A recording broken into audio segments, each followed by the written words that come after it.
Let's learn how to sort data in Excel. First, let us ask ourselves, what is sorting? Sorting is arranging items in a particular order so as to access them easily in later times. We apply sorting in our day-to-day lives, either knowingly or unknowingly in several instances. Our telephone directories, English dictionaries are some examples in which names or words are arranged in alphabetical order. Ranks based on scores is another common example.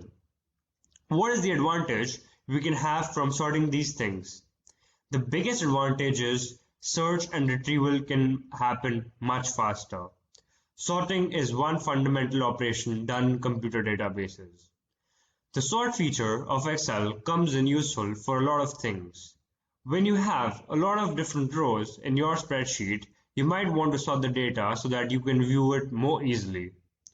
Sorting can reorder things alphabetically, numerically, by date, or even in a custom order that you choose.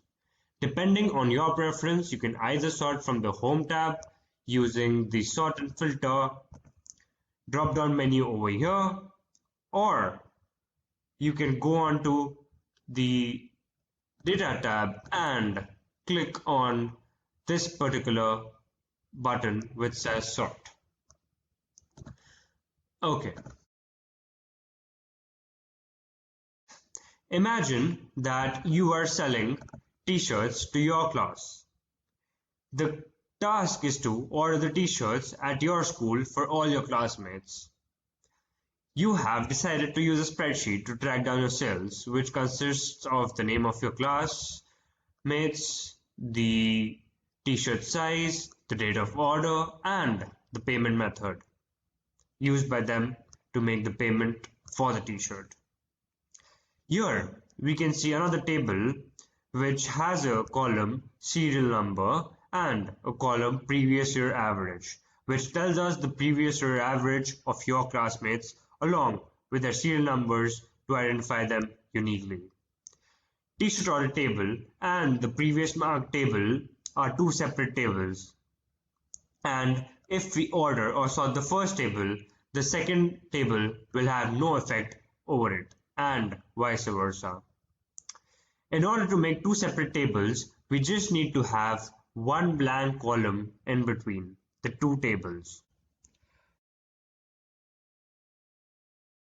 Sorting alphabetically by the last name helps us to visualize the data much more easily and to find the details of any particular student faster. So, in order to do so, we just click on any cell in the column named last cell or the column that we want to sort by, and then click on Sort and Filter drop-down menu.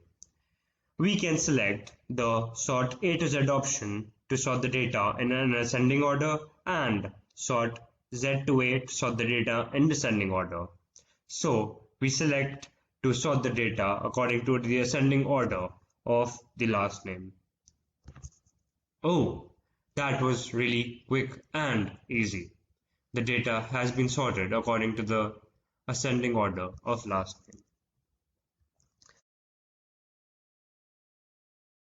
Let us learn how to sort dates in Excel. Sorting the data by order date will help us to process the orders, as we can sort the dates according to the newest order to the oldest order, or from the oldest to the newest order. We would like to fulfill the order on first come, first served basis. So we will sort the data from the oldest to the newest order date. This will help us to process the order much more easily, and we can get to know the name of the student who has ordered the t-shirt first. It is very similar to how we applied sort on the last name. We select any cell in the date of order column, then click on Sort and Filter drop-down menu and select oldest to newest. Oh, that was quick. So now this shows us that the oldest order was placed by Daniel Vincent on the 19th of July 2019, and the most recent order was placed on 15th of June 2020 by Daniel McDonald. Wow, that is so helpful. Lastly,